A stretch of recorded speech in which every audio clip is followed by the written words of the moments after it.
Carlton Street passes many villages as it winds its way through Lincolnshire. One of the villages which has grown in size is Keelby. Everyone from the Romans to the Normans have stopped at this place, and numerous artefacts have been found. The name Keelby is actually Danish for ridge village. As one wanders around this village, you notice how much of it is modern. Most of the older village is centred around the church.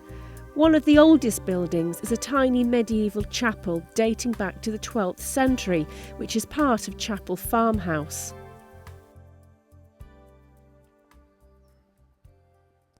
St Bartholomew's Church is medieval in origin, though like so many of today's buildings, it's been ruined by the addition of a modern brick monstrosity.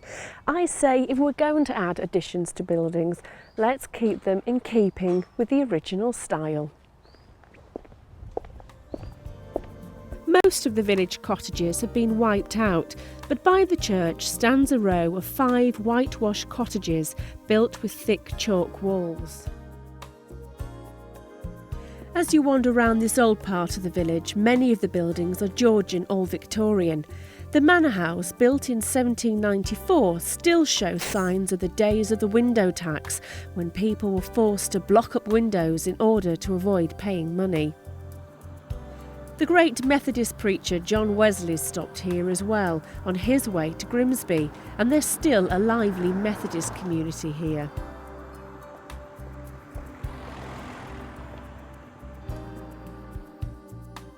Just down the road is the Bricklayers Arms, dating back to 1831. It's now a house, but once was a favourite haunt for the many who worked on the land round here. Visiting Keelby is an exploration, as tucked away you do find many rustic delights, and though it's sited near to a busy main road and not far from Grimsby, if you're still lucky you can see the Earl of Yarborough's hounds when the hunt is on. Waltham is a village which has grown over the years, but not so long ago it was a rural village, having a lot of charm and character. Then the 60s arrived, and the quintessential English village had its heart ripped out.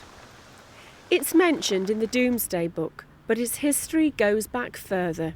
Its name is Anglo-Saxon, the village or settlement of the people of Walt. More likely Walt is a corruption of a name.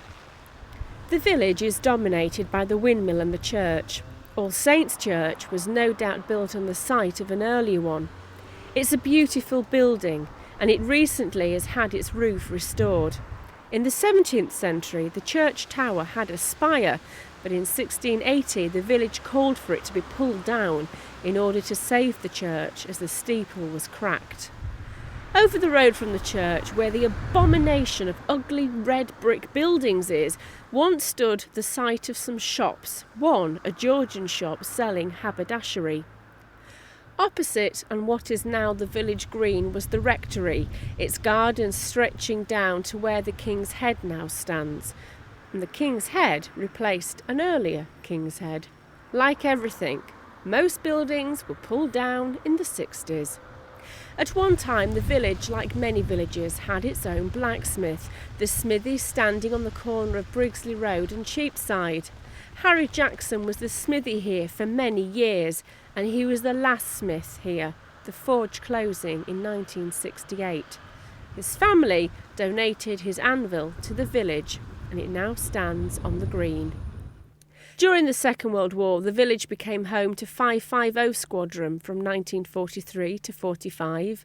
Part of the runway and old buildings still stand, a testament to the men who flew from here. Waltham, like any place, has its good and bad qualities. I feel it's a shame that so many of its history has been torn down to make way for ugly, nondescript buildings. The place to me means a lot. It was where my grandmother Florrie Rose lived, the local post lady and once verger of the church. Scartho has changed and is no longer the small village on the outskirts of Grimsby, but there are still key features to it which reflect its history. The name Scartho is Viking in origin and means hill of the hare-lipped one, a rather cruel nickname, obviously describing the person who was probably chieftain here, though I have heard it also refers to a promontory on a hill. You may not think there is a hill in the village, but venture down St Giles Avenue and you come across it. Where the original settlement lay, I do not know, but in later years the Anglo-Saxons arrived. Coming with them came Christianity, and St Giles Church shows evidence of Saxon features in its tower. It's a beautiful church both inside and out, and is set in a lovely, peaceful setting. Behind the church stands the former vicarage, and around it Woodrow Park. Its name reference to the grand house that once stood here, which was demolished in 1968 to make way for this development. Built in 1860, the house was once lived in by trawler owner Edwin Bacon. Now all that remains is the gateway and a stone plaque bearing its name, Woodrow. There's another grand house in the village, Scartho Hall, now sadly boarded up. I remember as a young girl there being a lodge at the top of the drive, which has long since gone, and its parkland has now become the main road to a new housing development. Scartho was once a very rural area, and there were many farms. One name was synonymous with the village, Kerman. They lived in Island House, which at one time was also said to have been a pub. Pinfold Lane gives us a clue to this farming past, as it was where the sheep were penned. William Kerman's initials can still be seen on the side of Island House. Herbert Kerman had a cottage on Waltham Road where the medical centre now stands, and the Atkinsons had a farm next door. There is evidence of the Pelham family in the village. The Earl of Yarborough owns land in the area, and the cottages by the roundabout are estate cottages, bearing the family crest of the peacock and the buckle.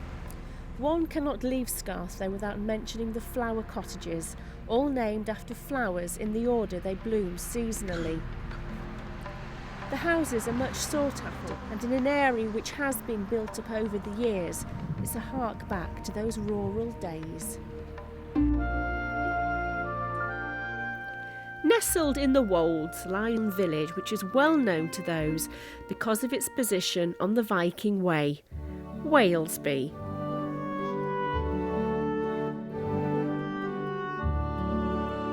This is the church most people recognise Wales before. It's called the Rambles Church because it's sited on the Viking Way. Now the church itself is medieval in origin, and the original village was actually sited in the fields around here, but that was deserted in the 14th to 16th centuries. Though on a winter's evening, when the sun is casting its long shadows over the hills, you can still see the house platforms and the ancient trackways.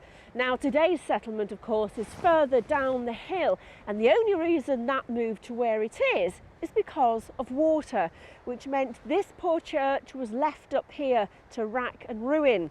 But it was saved in the early part of the 20th century and is still used today for church services. It stands over 300 feet above sea level and was built on what was a pagan site, for burials dating to Anglo-Saxon times have been found.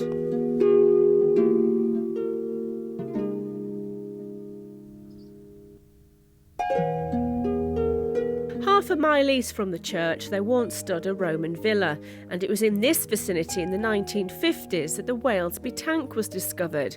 It's believed to have been a baptismal font for the Roman Christians. Down in the village stands the church, which replaced the one on the hill in 1881.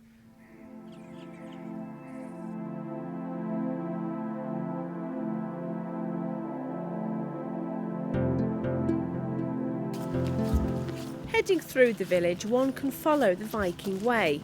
As one heads north, you pass an old watermill, which now offers camping facilities. On the way to Normanby Wold, there is a steep climb, but from the top you get magnificent views of the countryside, and on a clear day can see Lincoln Cathedral.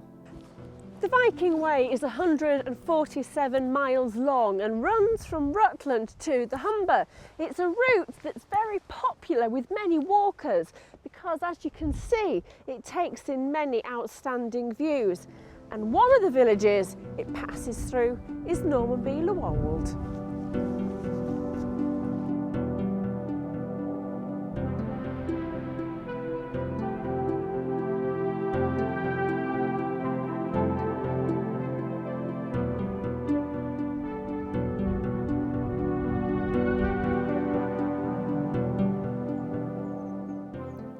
Normanby-le-Wold is one of the highest settlements, and its name was traditionally pronounced Norranby.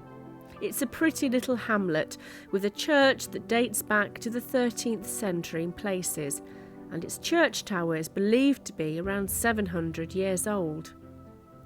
From here, across the top and down into Nettleton. One feature of this village is that it lies beneath an iron outcrop which was quarried until 1969.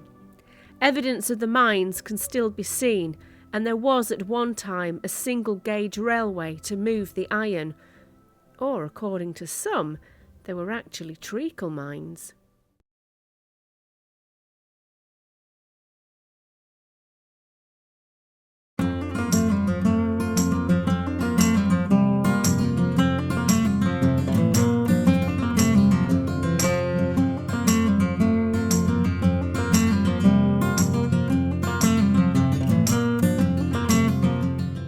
Immingham, one of the biggest deep sea ports in the country and home to various industries from petrochemical to textile. To some, it's raw and industrial.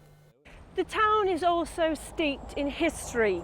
For instance, did you know that Lord Louis Mountbatten, a favourite of Prince Charles, stayed here at the County Hotel during the First World War while stationed with the Royal Navy here? And also that the Pilgrim Fathers sailed from the port as well. The Pilgrims, known as the Scrooby Separatists, attempted to set sail from Immingham Creek in 1608. And this is the memorial that they erected to those families who left Immingham Creek on that fateful night in 1608. Families, some from as far away as Gainsborough, gathered there on that night in order to catch a boat to Holland and then set sail to America in search of religious freedom. But there was some confusion over the tides and families got separated. Women and children were left on the shore. You can imagine the panic as the women and children were stood there crying in search of their loved ones and their husbands, while armed guards circled, getting ever closer. The families did eventually leave England for a new life in America. It happened some years later, and they left on the Mayflower. Up the road is homesteads, dating back to the 1600s.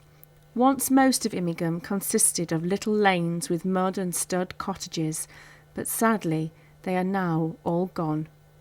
The area around the church, which dates from the 12th century, is rich in history. In the graveyard are the graves of those who lost their lives during the war while serving at the naval base. Just behind St Andrew's Church, on land which is now Immingham Golf Course, can be found the remains of a medieval village. Traces of ridges, furrows and boundary hedges are on this golf course and can be seen all around us.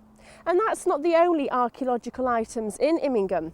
Quite recently, the Time team visited a house whose occupants had found remains of Roman pottery. Along the main road can be seen the tin houses, erected in 1906 when Immingham was a tin town. These were where the foreman lived during the creation of the docks. It opened 6 years later. Outside the pub on the corner is a bluestone. This glacial boulder was believed to have come from Norway and was deposited in our region some 115,000 years ago. It was put here on display for all to see after being found on Grange Farm in 1994. The railway came to the town in the 19th century after the Great Central Railway Company chose Immingham as the site for a new deep water dock to handle coal, iron and steel exports from Yorkshire. Next time you pay a visit to the town, take time to explore what lies beneath the skin of it and you may be pleasantly surprised as to what you discover.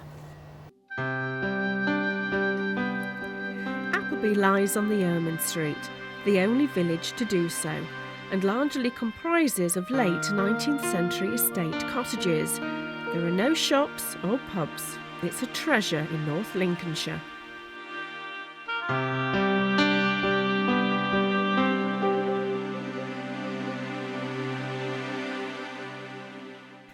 The estate cottages were built in the 1880s by the Wynne estate and are highly decorative. There are also some simple stone cottages dating from the 1700s. The Wynne family lived at Appleby Hall and were involved in bringing the railway to the area and were also influential in the ironworkings. The main part of Appleby Hall was destroyed by fire in 1933 and the rest of it was destroyed in the Second World War. All that remains is the stable block and the parkland has been taken over by nature. The Norman church of St Bartholomew's was partly rebuilt in the 1800s. It has some weird and wonderful gargoyles.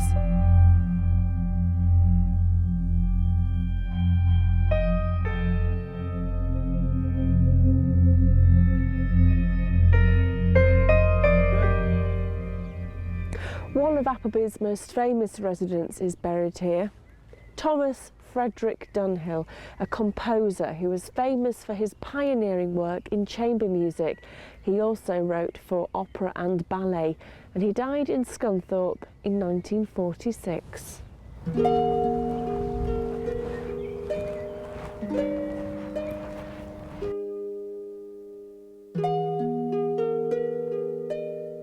There were plenty of Roman buildings in this area.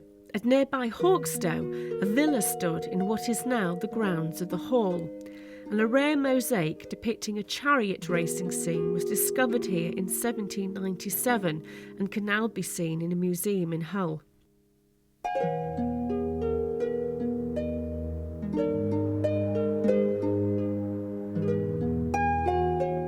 The painter George Stubbs lived at the old manor house between 1756 and 1760 while preparing his work on the anatomy of the horse.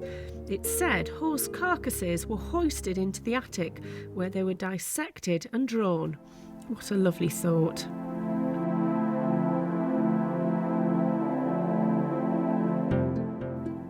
Nearby is the delightful Hawkstow Bridge, a single-span suspension bridge built in 1844 by Sir John Rennie, linking the brick kilns which stood on the banks of the Ancombe. The bridge still takes traffic today, but be aware, there is a weight limit, and on the other side there is no metalled road.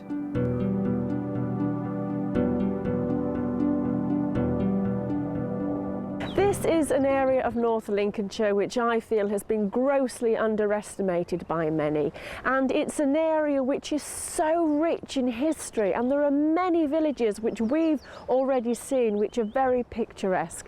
I feel people should get off the beaten track and come to this part of northern Lincolnshire. Just because this part of northern Lincolnshire is seen to be near Scunthorpe, it's not all doom and gloom and griminess. It's a place which is alive and it is well worth a visit. So why not come and take a look? Because even on a cold spring day like this, it is truly magnificent.